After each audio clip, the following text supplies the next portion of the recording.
कोणत्या आई-वडिलांच्या पोटी सतत दुःख देणाऱ्या मुलांचा जन्म होतो? तर आजची कथा तुम्हाला खूप चांगली माहिती देणार आहे. असं म्हणतात की जीवनात केलेले चांगले वाईट कर्म कित्येक जन्मापर्यंत आपला पिच्छा सोडत नाही. तुम्ही ह्या गोष्टींचा विश्वास ठेवा अगर नका ठेवू, परंतु ही सत्य परिस्थिती आहे. आपल्याला जे काही मिळालं आहे ते सर्व आपल्या कर्माचे फळ, आणि जे काही भोगावे लागणार आहे ते सुद्धा आपल्या वाईट कर्माचेच फळ आहे. मनुष्याला त्याच्या कर्माचे भोग कशा प्रकारे भोगावे लागतात. कोणाच्या घरात दुःख देणाऱ्या मुलांचा जन्म होतो. ही कथा खूप जुनी आहे. एका गावामध्ये मोती आणि हिरा नावाचे 2 कुत्रे राहत होते. दोघांमध्येही खूप घट्ट मैत्री होती. ते नेहमी एकमेकांसोबतच राहायचे. एके दिवशी मोती हिऱ्याला म्हणाला, माहीत नाही आपण मागील जन्मात कोणते वाईट कर्म केले आहेत, ज्यामुळे आपल्याला हा कुत्र्याचा जन्म मिळाला आहे. हिरा म्हणाला, हो मित्रा, या शरीरात राहून आपल्याला न धड खाण्यापिण्याचे सुख आहे, नाही आपल्याला मान सन्मान आहे. साधं अन्न मिळवण्यासाठी सुद्धा आपल्याला खूपच मेहनत करावी लागते, आणि इतकं सर्व करूनही कधीकधी आपल्याला उपाशीच राहावं लागतं. आपण जरी कोणाच्या घरी राखणदारी करून एक भाकरी मिळवली तरी सुद्धा ती भाकरी इज्जतीची नसते. त्याचबरोबर आपल्याला मृत्यूसुद्धा खूप वाईट प्रकारे होतो.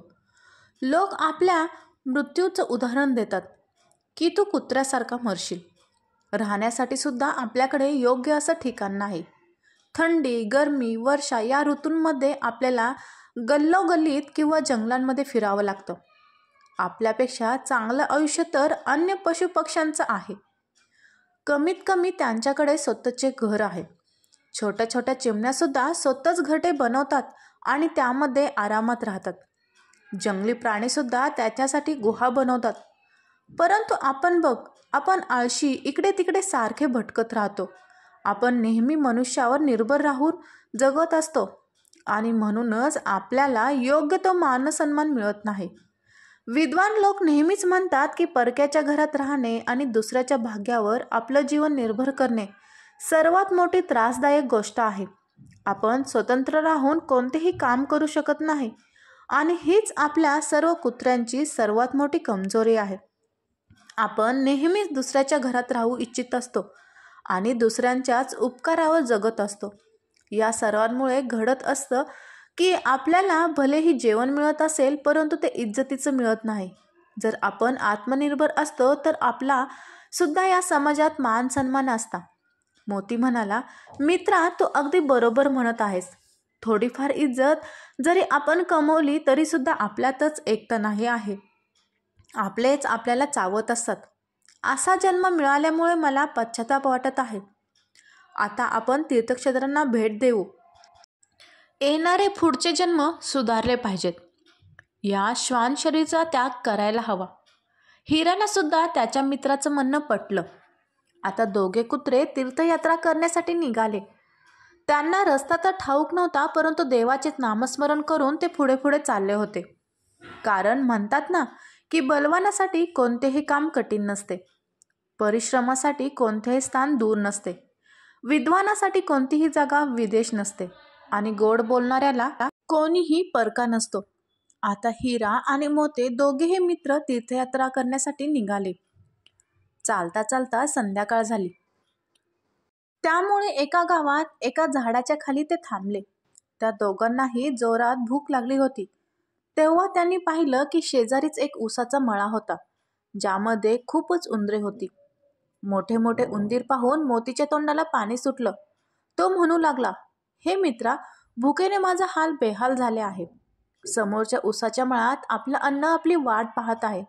जर तू म्हणत असशील तर आपण त्या मळ्यात जाऊन 2-4 उंदीर पकडून चांगला नाश्ता करूयात. हिरा म्हणाला, तू हे काय म्हणत आहेस? आपण दोघेही शिकारीसाठी नाही निघालोत. आपण तीर्थयात्रा करण्यासाठी निघालो आहोत, आणि जेव्हापर्यंत आपण तीर्थयात्रेचं भ्रमण करत आहोत तेव्हापर्यंत आपण कोणत्याही जीवाला मारणे तर दूरच, आपण मारण्याचा विचारही करू शकत नाही. आणि जर आपण असं केलं तर आपल्याला तीर्थाचं काहीच फळ प्राप्त होणार नाही, आणि उलट आपल्याला पापसुद्धा लागू शकतो. आपण यावेळेला शाकाहारी भोजनच खायला हवे. मोती म्हणाला, मित्रा, शाकाहारी भोजन तर आपल्याला आता गावात गेल्यावरच मिळेल. आपण एक काम करूयात, आपण या शेजारच्या गावात जाऊया आणि गावात गेल्यावर आपल्याला जे काही मिळेल तेच खाऊन आपण आपली भूक भागवू आणि परत आपण या झाडाखाली येऊ. तेव्हा हिरा म्हणाला, ठीक आहे, तू म्हणतोस ते अगदी बरोबर आहे. आता हिरा आणि मोती दोघेही गावात पोहोचले. दोघेही गावात जाऊन वेगवेगळ्या ठिकाणी त्यांचं अन्न शोधू लागले. हिरा नावाचा कुत्रा एका ब्राह्मणाच्या घराजवळ पोहोचला. ब्राह्मण पूजा अर्चना करून भोजन करण्यासाठी बसणारच होता. इकडे ब्राह्मणीने तिच्या नवऱ्यासाठी जेवणाचे ताट सजवले होते. ब्राह्मण खूपच मोठा भगवंताचा भक्त होता. जेव्हा तो भोजन करण्यासाठी बसला तेव्हा त्याने सर्वात पहिले देवासाठी थोडं अन्न बाजूला काढले आणि इतक्यातच हिरा नावाच्या कुत्र्याने त्या ब्राह्मणाच्या ताटात तोंड घातले आणि त्याच्या ताटातून एक पुरी उचलून दरवाजाजवळ बसून खाऊ लागला. ब्राह्मणाने पाहिलं की जेवणाच्या ताटामध्ये कुत्र्याने तोंड घातलं आहे. तेव्हा तो रामराम करत उठला. ब्राह्मण त्याच्या पत्नीनं म्हणाला, हे भाग्यवान, हे भोजन तर त्या कुत्र्याने उष्ट केले आहे. आता तू एक काम कर, या ताटामध्ये शिल्लक राहिलेले सर्व भोजन त्याच कुत्र्याला देऊन टाक. असं वाटत आहे हा कुत्रा खूपच उपाशी आहे आणि हा भोजन त्याच्याच भाग्यात लिहिलेलं आहे. ब्राह्मणीला थोडं वाईट वाटलं, कारण तिने खूपच मेहनतीने अन्न शिजवलं होतं, परंतु प्राण्यांच्या बाबतीत तिच्या मनात सुद्धा प्रेम आणि आदर होता आणि म्हणूनच ब्राह्मणीने खूपच प्रेमाने त्या ताटातील सर्व भोजन त्या कुत्र्याला खाऊ घातले. खीर, पुरी अशा वेगवेगळ्या प्रकारच्या पक्वानांचा स्वाद घेऊन हिरा नावाचा कुत्रा खूपच प्रसन्न झाला. त्याने ब्राह्मण आणि ब्राह्मणीला खूप आशीर्वाद दिले आणि परत येऊन त्याच झाडाखाली बसून राहिला आणि त्याच्या मित्राची म्हणजेच मोतीची परत येण्याची वाट पाहू लागला. इकडे मोतीसुद्धा अन्नाचा शोध घेत घेत गावातील एका शेठकडे पोहोचला. शेठसुद्धा त्याच्या घरात भोजन करण्यासाठी बसत होता. इतक्यातच मोतीने त्याच्या ताटात तोंड घातलं आणि पोरी तोंडात घेऊन दाराजवळ बसून खाऊ लागला. इकडे शेठला त्या कुत्र्याच्या कृत्यावर खूपच राग आला. तो क्रोधाने लालबुंद झाला. त्याने एक मोठी काठी घेतली आणि कुत्र्याच्या मागे जाऊन त्याच्या पाठीत जोरात काठीचा फटका मारला. बिचारा मोती निश्चितपणे पुरी खात होता आणि जशी त्या शेठने त्याच्या पाठीत ती काठी मारली तेव्हा त्याच्या काठीचा फटका इतका जोरात होता की तो तिथेच बसून राहिला. त्याची कंबर पूर्णपणे तुटून गेली होती. तो सरपटत तिथून निघू लागला. मोतीने स्वप्नात सुद्धा ह्या गोष्टीचा विचार केला नव्हता की एक पुरी खाल्ल्याबद्दल त्याला इतकी मोठी शिक्षा दिली जाईल. मनुष्य हा स्वार्थी प्राणी आहे हे त्याला माहीत होतं, परंतु इतका निर्दयी सुद्धा असू शकतो हे त्या मोतीला माहीत नव्हतं. कंबर तुटल्यामुळे आता मोतीला चालता येत नव्हतं. इकडे त्याचा मित्र हिरा त्याच्या झाडाखाली बसून त्याच्या मित्राची येण्याची वाट पाहत होता. तो विचार करू लागला, खूपच वेळ झाला आहे, अजूनही माझा मित्र परत आला नाही. तो कुठल्या संकटात तर सापडला नसेल. आणि हाच विचार करून हिरा मोतीला शोधण्यासाठी गावाच्या दिशेने निघाला. गावाच्या जवळ पोहोचताच त्याला त्याचा मित्र मोती दिसला, जो सरपटत कसंबसं गावाच्या बाहेर आला होता. त्याच्या डोळ्यातून अश्रू वाहत होते. तो त्याच्या 2 पायांच्या जोरांवर सरपटत तिथपर्यंत पोहोचला होता. हिराने मोतीची तुटलेली कंबर पाहिली तेव्हा त्याला खूपच वाईट वाटलं. तो त्याला विचारू लागला, हे मित्रा, तुझी ही अवस्था कुठल्या पापी व्यक्तीने केली आहे?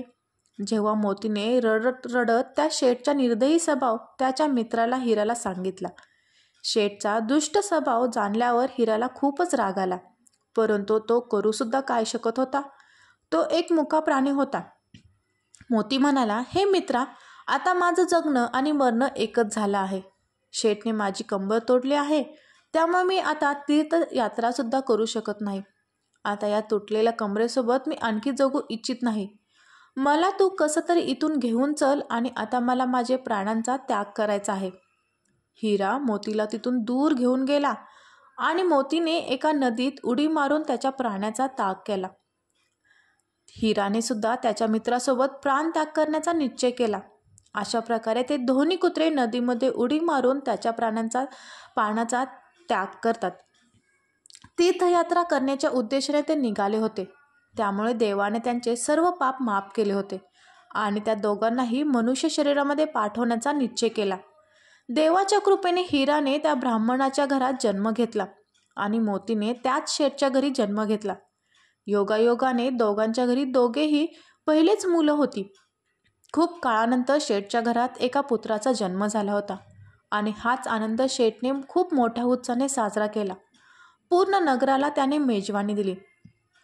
अजून त्याच्या आनंदाला सुरुवात झाली होती की शेठला बातमी मिळाली की त्याला त्याच्या व्यापारामध्ये खूप मोठं नुकसान झालं आहे आणि त्याच्या गोदामाला आग लागली आहे. हे पाहून शेठला खूप मोठा धक्का बसला. अजून शेठ त्या धक्क्यातून सावरलाच नव्हता की त्याच्या पत्नीला एक मोठा आजार झाला. शेठची सर्व संपत्ती पत्नीच्या उपचारामध्ये संपून गेली. इकडे हिरा जेव्हा मुलगा बनून ब्राह्मणाच्या घरी जन्माला आला तेव्हा पुत्राचा जन्म झाल्या झाल्या ब्राह्मणाला राजाच्या घरी मोठ्या पदावर नोकरी मिळाली. ब्राह्मणाच्या सल्ल्यानुसार राजाचा राज्यकारभार खूपच चांगल्या पद्धतीने चालू लागला. कोणतंही युद्ध राजा हरत नव्हता, कारण तो ब्राह्मण त्या राजाला खूप चांगली रणनीती बनवून द्यायचा. काही दिवसांनंतर राजाने ब्राह्मणाला त्याचा प्रधानमंत्री घोषित केला. तेव्हा तो गरीब ब्राह्मण आता पूर्ण राज्याचा प्रधानमंत्री झाला होता.